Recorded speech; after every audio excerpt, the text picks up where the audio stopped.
everybody, it's me Margaret and I'm here with an Addi tutorial, feeling really Christmassy. So I made a little snowman scarf with snowballs on the ends. Now I was on Pinterest and I found this picture. And it turns out it was a Craftsy project that someone had posted on their Craftsy account, but there were no instructions. Excuse me. So I thought it was adorable and that we could make something else, but I decided that I didn't want both of them and that I wanted to use pom-poms because they're like snowballs. It seemed like a given to me. Although I am curious, I kind of would like to make an Addi version with the tassels on the bottom. Not tassels, fringe on the bottom. I don't know, we'll see. But in the meantime, this will get us started. And this nose, I used polymer clay to make my little nose. You can buy carrot noses. You can order them on the internet. Or what about felt? I think felt would be just fine. So there you go. So here's how I did it. Okay, using the Santa scarf as a guide, I am going to make notations on this. For the blue part here, the bottom, I am going to use these measurements, okay? So that would be about right here would be blue, okay? Okay, for the snowman face, Santa's face was about 12 or 13 Addi rows. So we're going to do this for the face of the snowman. This will make the hat, okay, which would be here, brim, about 6 Addi rows. And then all this I'm going to make blue, and I'm going to put a pom-pom on the end rather than 2 snowmen, just because I think that would be different, and I like that idea. You do what you would like to do. And of course I've got noted here 240 Addi rows. I used Vanna's Choice for this. For this I'm going to try to use I Love This yarn. And I don't know, it'll probably affect the length a little bit, but you know, it's a scarf. It could be, it's not that big of a deal. Alright, so using this basic recipe, let's give it a go. Alrighty, I'm casting on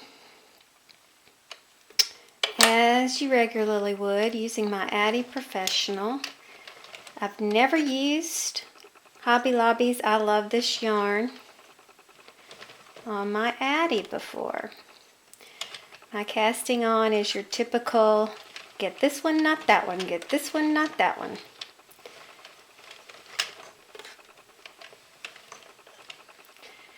And when you get here, feed it through. I like to hold this, the little end, for the first lock. And I usually proceed relatively slowly the first few times around. Ooh, we're making a popping sound. Why is that? I thought I cleared that out, but it didn't. Okay. My instructions tell me to go about 14 Addi rows. Since my counter was a little off, I'll go 13. Not putting much pressure. I'm just kind of letting it feed as it wants to. Alright, I've gone 13. I usually kind of make a habit to clip just below this counter thing, just because I like the length. It's pretty much once across for that. And now we will add in our white. Now the way I do it, so just lay it down here beside, put it through the feed thing and lay it down here beside your end, your blue end, and I hold and let it catch. And I discovered yesterday while I was playing with my Addi, if I go ahead, make a little one tie, see if you can see what I'm doing, just kind of let it catch right under there. It just seems to secure things a little better. Alright, so for my snowman face, I need to go 12 or 13 Addi rows. So I'll do that.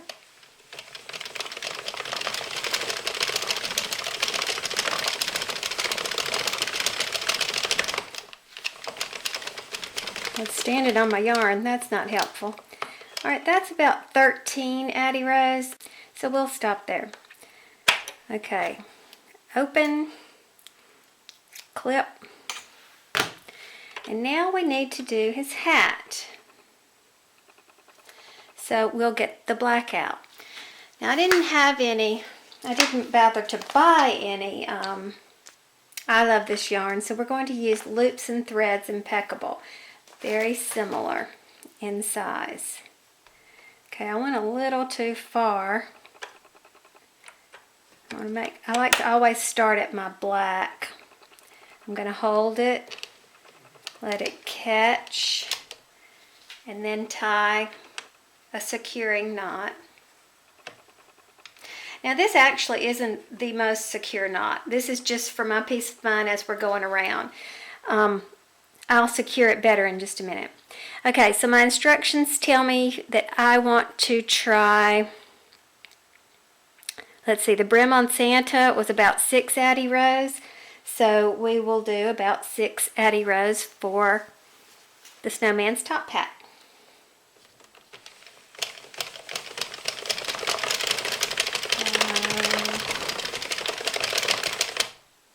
Whoops, did I go too far? I went too far, so I guess we'll have 7 Addi rows. Okay. Clip the black off. Hang that down. And now we're going to reattach the blue, which I threw on the floor. Okay, put it through the feeder.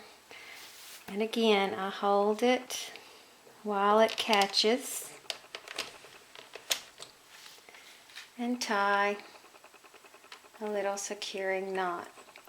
Okay, now here's the part where we're just going to go to town till, let's see, I've got 240 Addi rows noted for Santa. So I'm going to clear this out and I will go 240 rows and catch back up with you. My counter went wonky on me, which they say is a symptom of using acrylic yarn. So what I'm going to do is sort of eyeball here. And keeping in mind that when this is stretched out, it's actually going to shorten the scarf. So I think I'm going to do about 10 more rows and it'll get about the same size as my Santa scarf. Now Stephanie, who's Super Polymer Clay YouTube username, wanted to know how I take it off. And I don't do anything special. Now the instructions that came with the Addi told you that you should do this from this direction. And then the second one, you should go from this direction and scoop it up. But because I'm going to do a gathered end, I want to do all of mine from the same direction because it'll make it more of a, oh, I don't know, a guide to slide on. It'll be easier to slide in my humble opinion. I may be wrong. Uh-oh. What happened there? Oh, you know what? I accidentally let my yarn get caught on the other side, so I need to stop talking and pay attention. After you get a few of them done, you can do more than one at a time.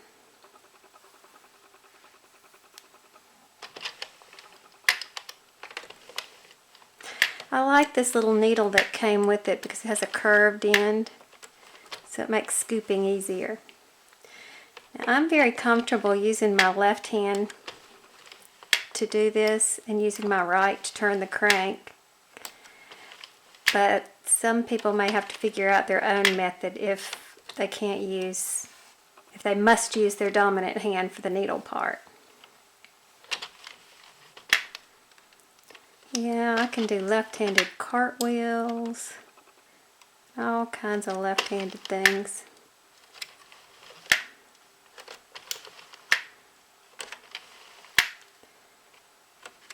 Okay. So, whoops, come back. So see, now I've got a gathered end. Now my method for securing this, I look to see where the yarn is coming out and then kind of spread out the yarn so I can see. And I continue to tunnel it around. So you flatten it out, then you can easily see where the next stitches are. Gather you some up. Basically I'm running it through the same path that the gathered yarn when I was taking it off the machine. Well, okay, then I pull it very tightly and I'll go back the other direction, skipping one spot. See right here? I'm going to skip that one. Go back this way. That way, if you went back in the same spot, of course, you'd undo all the work you just did. So, whoops, can't really see, so I need to flatten that out so I can find my tunnel. And sometimes you might just want to do a few at a time.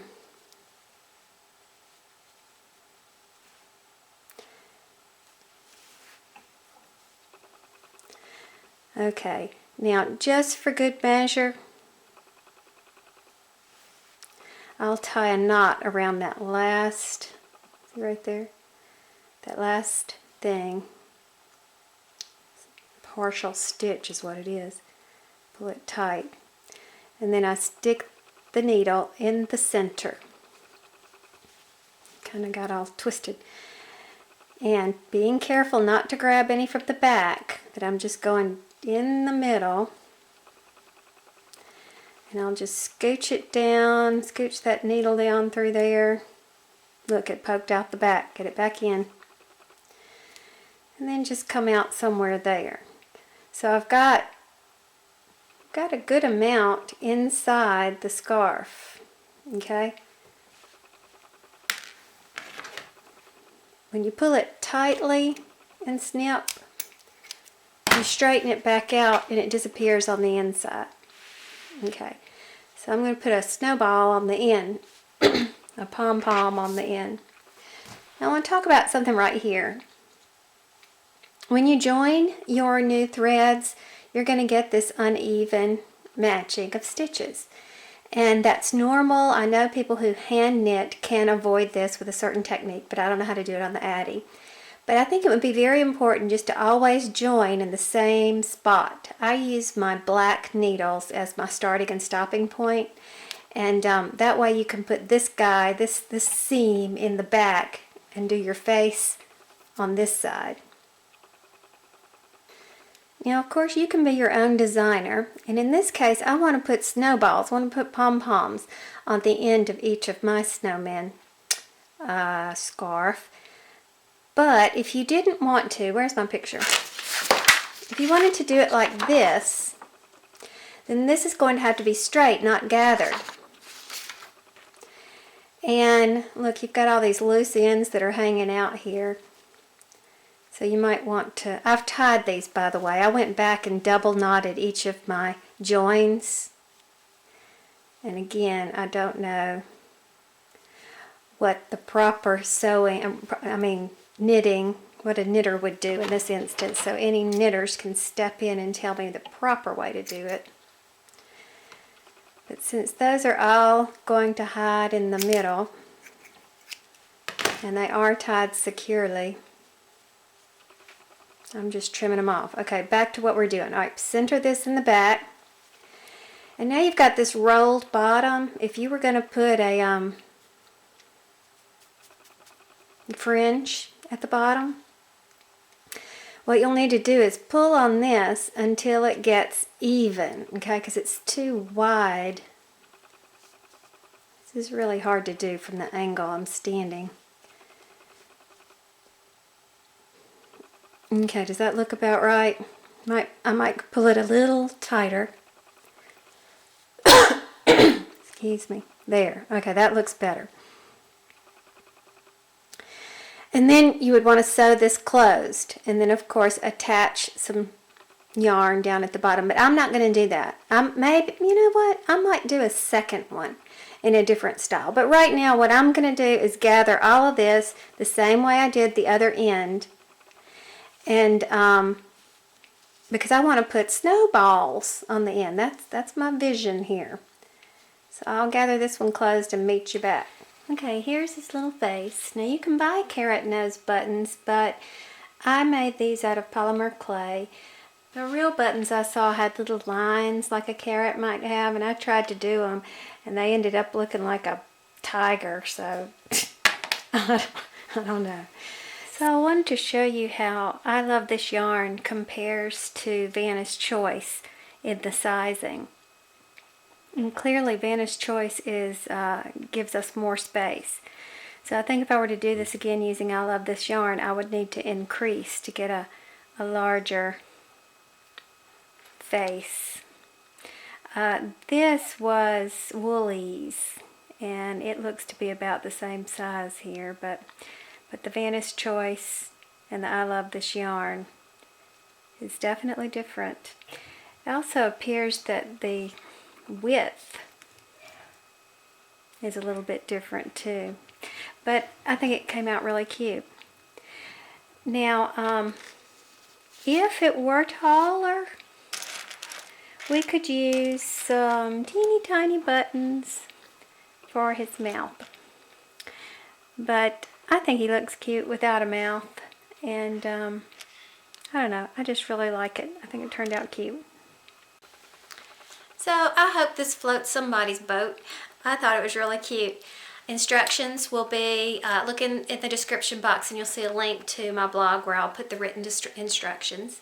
And yeah, so if you make some, take a video, let me see them, take a picture, send it to me. Bye.